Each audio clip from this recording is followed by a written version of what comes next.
Proof, if proof were ever needed, Jaguar has a sense of humour. That explains why it's created a rally version of its F-Type. And it's completely crazy.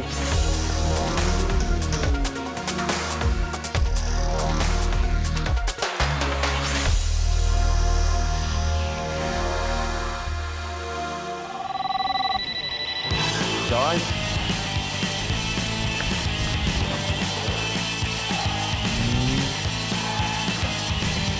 Welcome to Best of British. Now, what they've done to this car is significant.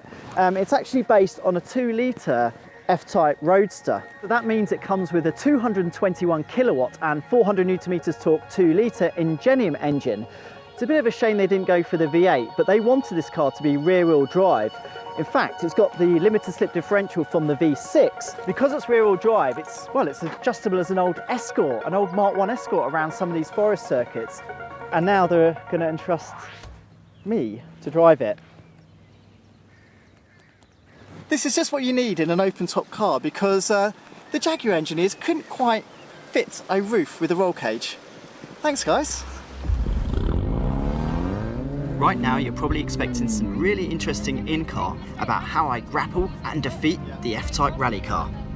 Except I was a little bit busy. I mean, concentrating and driving and listening to Jade shout instructions, it was all a little bit too much. Right, then we'll go to the gravel track. You have to keep the momentum going, so hard right. Making things worse was, overnight, the tight twisting rally circuit had had a bit of rain, and it continued to pour as soon as I got behind the wheel. Now, this was a problem for several reasons. The first is, well, the F-Type's lack of protection against the elements, but the second is we had no waterproofs whatsoever to speak of. And then there was the car itself. Believe it or not, the F-Type Rally had never ever been driven in wet conditions, so it was new for both Jade, I and the engineers. It's after another shambolic piece of driving that I do the honourable thing and hand over to my minder, who I should mention just happens to be the current Junior Welsh Tarmac Rally champion. Jade Pavley is far more qualified than me behind the wheel.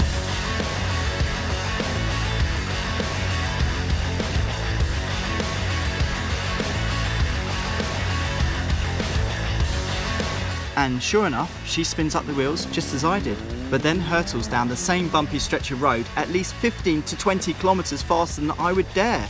And then she does something I just couldn't bring myself to do earlier. Ignore the numbness and be brave and trust that there's grip. And of course there is, lots. Drifting around the same 180-degree left-hander as earlier, the Welsh rally champ finally gets her revenge, unleashing a veritable full tsunami wave of muddy water over me. It's from the passenger seat I begin to understand how the F-Type Rally ticks, and I begin to yearn to have another go. But when it begins to hail, we call it time. It's criminal that Jaguar has already announced it will never go racing with the F-Type Rally, because despite its failings, the F-Type Rally is well worth celebrating.